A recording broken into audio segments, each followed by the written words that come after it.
आज हम लोग पढ़ेंगे एटॉमिक स्ट्रक्चर।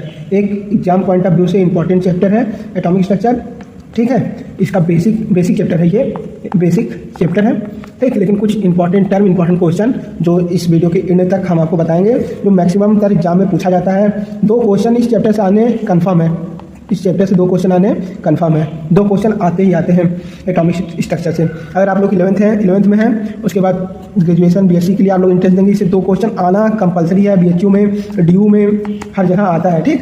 तो हम लोग एटॉमिक स्ट्रक्चर स्टार्ट करने से पहले इसको हम लोग मॉडर्न में जान जाते हैं कि क्या यूज है। मॉडर्न में एटॉमिक थ्योरी का क्या यूज है। All matter is composed of atom, ठीक। पहली लाइन आप लोग जानिए कि जितने भी मैटर होते हैं वो किससे बने होते हैं, एटम से बने होते हैं। तो एटम पहले क्या होता है, एटम जो होता है स्मॉलेस्ट पार्टिकल होता है, ठीक। किसी भी मैटर का स्मॉलेस्ट पार्टिकल क्या होता है, एटम होता है। और एटम को हम लोग ऑर्डरली सब डिवाइड, हम लोग इसको डिवाइड नहीं कर सकते हैं नॉर्मली आसानी से, क्योंकि ये इसको सबसे स्मॉलेस्ट पार्टिकल, इसको डिवाइड करने के लिए हम लोग को स्पेशल टेक्निक की जरूरत पड़ती है, ठीक। अब आगे पढ़ते हैं। एटम की जो होती है, एटम की कैरेक्टरिस्टिक्स उसके मैटर से मैच करेगी, तभी तो उस पार्टिकल का वो एटम होगा। अगर हम लोग कोई मैटर लिए, मान लो ये गोल्ड है, ठीक। इसके जो एटम होंगे वो गोल्ड का कैरेक्टर रखते होंगे, तभी तो वो गोल्ड के मैटर बनाए, क्योंकि group of atom is known as molecule, ठीक। तो मॉलिक्यूल ऐसे मॉलिक्यूल से मिलकर कंपाउंड बनता है, कंपाउंड से मिलकर मैटर बनता है, एलिमेंट बनता है, ठीक। तो एटम, अब सभी एटम की डिफरेंट प्रॉपर्टी होती है। जैसे हम लोग के बॉडी में जो बायो वाले होंगे वो जान जाएंगे कि जैसे सभी बॉडी का डीएनए अलग होता है, उसी तरह केमिस्ट्री के केस में जो एटम होता है सभी एलिमेंट का अलग होता है, ठीक। तो अब आ जाते हैं हम लोग इसकी हिस्ट्री पढ़ते हैं। हिस्ट्री स्टार्ट करने से पहले आप लोग को एक छोटा सा वो बताते हैं, ट्रिक जो है एग्जाम के पॉइंट ऑफ व्यू से इंपॉर्टेंट है, ठीक। ट्रिक देख लीजिए। ईटा पर नाच, ठीक। ये आप लोग कर लीजिए, ईटा पर नाच क्या है, ईटा पर नाच है। इसका एक ट्रिक है हम लोग को इलेक्ट्रॉन, प्रोटॉन और न्यूट्रॉन याद करने का। ई से क्या होता है, इलेक्ट्रॉन, ठीक। ई से इलेक्ट्रॉन होता है, पी से क्या होता है, प्रोटॉन होता है, और नाच से क्या होता है, न्यूट्रॉन होता है, ठीक। अब देखिए इसको डिस्कवर कौन किया है, ठीक। इलेक्ट्रॉन, प्रोटॉन, न्यूट्रॉन को डिस्कवर कौन किया है वो जान लेते हैं। इलेक्ट्रॉन को कौन किया है, जे थॉमसन, ठीक। जे थॉमसन हो गए इलेक्ट्रॉन को खोज करने वाले, ठीक। प्रोटॉन को कौन खोज किया है, पी से प्रोटॉन, ये हो गया रदरफोर्ड हो गया, ठीक। और आर से रदरफोर्ड हो गया। और न्यूट्रॉन को कौन किया है, चैस बताओ क्या होगा, चैडविक, ठीक। चैडविक हो गया, ठीक।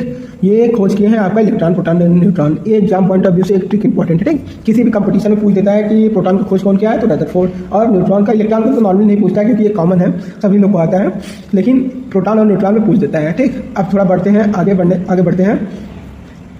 बढ़ते हैं। ये देखिए, ये जो एक्सपेरिमेंट हुआ है डिस्कवरी ऑफ इलेक्ट्रॉन का जो एक्सपेरिमेंट हुआ है कौन किया है, जे थॉमस, ठीक। ये क्या किए थे, कैथोड रे लिए थे, ठीक। कैथोड रे पे एक्सपेरिमेंट किए थे। इस एक्सपेरिमेंट करने के लिए सबसे इंपॉर्टेंट कंडीशन क्या है, कंडीशन जो इंपॉर्टेंट है, वेरी लो प्रेशर। ये एग्जाम में पूछता है, ठीक। वेरी लो प्रेशर इंपॉर्टेंट है, ये इसका कंडीशन है, ठीक। इलेक्ट्रिक गैस को हम लोग पास करेंगे, एक ट्यूब में, इलेक्ट्रोड रे ट्यूब में, ठीक। वेरी लो प्रेशर पे गैस को पास करेंगे, वेरी लो प्रेशर पे, ठीक।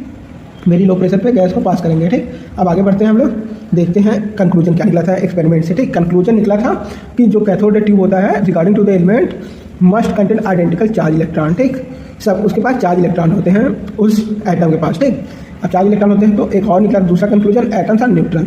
एटम न्यूट्रल होता है, तो न्यूट्रल होने के लिए उसके पास क्या चाहिए, पॉजिटिव चार्ज और नेगेटिव चार्ज चाहिए, ठीक। Electron have so little mass that atom must contain other particle that occurs of the most of the masses. इस एटम जो होता है, इलेक्ट्रॉन स्मॉल होता है, ठीक।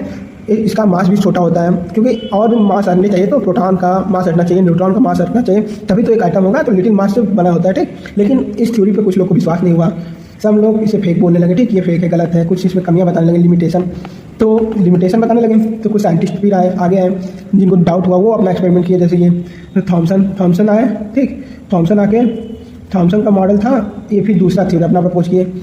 थॉमसन अपना एक ऐसा इलेक्ट्रॉन का थ्योरी प्रपोज किया जिसमें ये बताया कि इलेक्ट्रॉन मतलब नेगेटिव चार्ज और प्रोटॉन पॉजिटिव चार्ज, ठीक। ये एक कटे हुए तरबूज की तरह वाटरमेलन, ठीक, वाटरमेलन की तरह रहता है। अब वाटरमेलन की तरह है, ये देखिए, ये हो गया कटा हुआ तरबूज, ठीक। अब इसमें ये पॉजिटिव चार्ज हो गए इसके इलेक्ट्रॉन, और ये रेड वाला हो गया प्रोटॉन, ठीक। इस तरह से एटम अरेंज होते हैं। ठीक, या इसको प्रोटॉन कर लीजिए या इसको इलेक्ट्रॉन कर लीजिए, मतलब इनका अरेंजमेंट इसका ऐसे होता है। ठीक, फिर उसके बाद रदरफोर्ड है। थॉमसन के मॉडल पे सबको विश्वास नहीं हुआ। ठीक, तो फिर दूसरे साइंटिस्ट है रदरफोर्ड। ये एक ऐसा अल्फा पार्टिकल इमीटर लिए। ठीक, अल्फा पार्टिकल इमीटर कौन होता है? जैसे यूरेनियम हो गया। ठीक, यूरेनियम हो गया, ऐसे ऐसे जो रेडियो एक्टिव एटम होते हैं, रेडियो एक्टिव मेटल। ठीक, वो क्या करते हैं? अल्फा बीटा गामा ये प्रोड्यूस करते हैं ये सब। ठीक, तो एक ऐसा वो पार्टिकल ले लिए। फिर इसको थीन ये क्या है? गोल्ड फाइल, सोने की एक पतली सी नहीं आती लेयर, उस पर ये लोग गोल्डन फाइल को पास करने लगे। तो इसमें कुछ रेज टकरा के रिटर्न आने लगे वापस। तो इन्हें पता चला कि वहाँ पे जहाँ से, क्योंकि अल्फा पार्टिकल होता है पॉजिटिव, और जब रिफ्लेक्ट करेगा तो भी पॉजिटिव होगा, रिपेल करेगा। तो प्लस रिपेल करते हैं। तो पता चल गया कि एटम में पॉजिटिव चार्ज होते हैं। तो थॉमसन प्रोटॉन का खोज कर दिए थे इसी एक्सपेरिमेंट से। ठीक, अब आगे रदरफोर्ड का कंक्लूजन देख लीजिए। जो न्यूक्लियस ही स्मॉल होता है, न्यूक्लियस डेंस होता है, न्यूक्लियस से पॉजिटिव चार्ज होता है। ठीक, ये हो गया इनका एक्सपेरिमेंट। अब आगे बढ़ने से पहले हम लोग ये नोट कर लेते हैं कुछ इंपॉर्टेंट चीज़। ठीक, जैसे इलेक्ट्रॉन का मास क्या होता है? ठीक, इलेक्ट्रॉन का मास क्या होता है, प्रोटॉन का मास क्या होता है, चार्ज क्या होता है। ठीक, तीनों केस में नोट कर लेते हैं। ठीक, इधर इलेक्ट्रॉन हो जाएगा, इधर प्रोटॉन हो जाएगा, इलेक्ट्रॉन, ठीक, प्रोटॉन और न्यूट्रॉन। ठीक, ये हो गया, तीनों केस में लोग नोट कर लेते हैं इसका चार्ज। ठीक, मास और E/m रेशियो। ठीक, इलेक्ट्रॉन का क्या होता है? 1.6022 × 10⁻⁻19 कूलम। ठीक, इसका मास क्या होता है? 9.1094 × 10⁻28 ग्राम। ठीक, और E/m रेशियो का होता है 1.759 × 10⁸ Cg/इनवर्स। ठीक, इसी तरह प्रोटॉन के केस में उसका क्या होता है? प्रोटॉन का चार्ज होता है 1.6022 × 10⁻⁻19 कूलम। इसका दोनों का चार्ज सेम होता है। ठीक, मास में थोड़ा अंतर होगा। मास इसका होता है 1.6762 × 10⁻24 ग्राम। ठीक, और E/m रेशियो भी अलग आएगा, 9.5 × 10⁻4 कूलम पर ग्राम। ठीक, और न्यूट्रॉन के केस में चार्ज तो होगा नहीं। ठीक, चार्ज तो नहीं होगा। मास होते हैं 1.6749 × 10⁻24 ग्राम। ठीक, और जब E/m रेशियो भी नहीं होगा। ठीक, अब आगे बढ़ते हैं हम लोग। Atomic particle. ठीक, एटॉमिक पार्टिकल के अंदर क्या होता है? एटम के अंदर 3 पार्टिकल होता है, इलेक्ट्रॉन, प्रोटॉन, न्यूट्रॉन। आपको बता दें, इलेक्ट्रॉन पे माइनस चार्ज होता है, प्रोटॉन पे प्लस चार्ज होता है, और न्यूट्रॉन पे 0 चार्ज होता है। ठीक, अब आ जाइए एटॉमिक नंबर। इस पर इंपॉर्टेंट एग्जाम में पूछता है।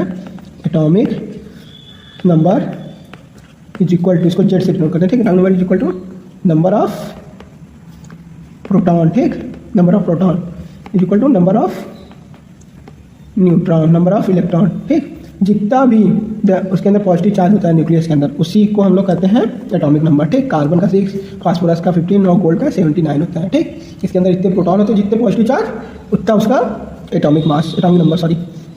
ठीक, अब एटॉमिक मास निकालने का एक फॉर्मूला है। ठीक, एटॉमिक मास निकालने का ये वाला फॉर्मूला है, mass is equal to proton plus neutron. ठीक, प्रोटॉन प्लस न्यूट्रॉन, जितने उसके अंदर प्रोटॉन और न्यूट्रॉन होंगे उसी का उसका मास होगा। ठीक, अगर इसमें 8 प्रोटॉन है, 10 न्यूट्रॉन है, तो इसका 18 मास हो जाएगा ऑक्सीजन का। ठीक, इससे हम लोग निकालते हैं, इंपॉर्टेंट फॉर्मूला है। ठीक, नोट कर लीजिएगा आप लोग, या स्क्रीनशॉट ले लीजिए। ठीक, अब आगे बढ़ते हैं हम लोग।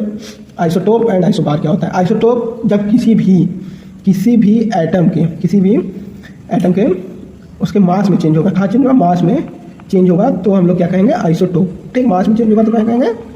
आइसोटोप। क्योंकि आइसोटोप मतलब टॉप में जब चेंज होगा, टॉप में उसका मास होता है। ये देख लीजिए, कोई एटम है, मान लीजिए हाइड्रोजन है ये, तो जो नीचे होता है ये होता है इसका एटॉमिक नंबर होता है। ठीक, और ऊपर क्या होता है? एटॉमिक मास होता है। ठीक, तो जब मास में चेंज होगा तो हम लोग उसको क्या कहेंगे? आइसोटोप। इसके जैसे हाइड्रोजन के 3 आइसोटोप होते हैं, प्लूटोनियम, ड्यूटेनियम, ट्रिटियम। ठीक, ये होते हैं 3 आइसोटोप। अब आगे बढ़ते हैं। अब कुछ की सिंबल याद कर लीजिए उसके नीचे। और आइसोबार देख लीजिए। आइसोबार क्या होता है? जब उसके नीचे चेंज होता है। ठीक, मतलब एटॉमिक नंबर में जब चेंज होता है तो हम लोग उसे क्या कहते हैं? आइसोबार। इसका एग्जांपल देख लीजिए, आर्गन 18 और 46 होता है। ठीक, इसी तरह पोटेशियम ये होता है 46 और ये होता है 19, और कैल्शियम का होता है 20 और ये होता है 14। ठीक, 46 ये सब देखिए, ये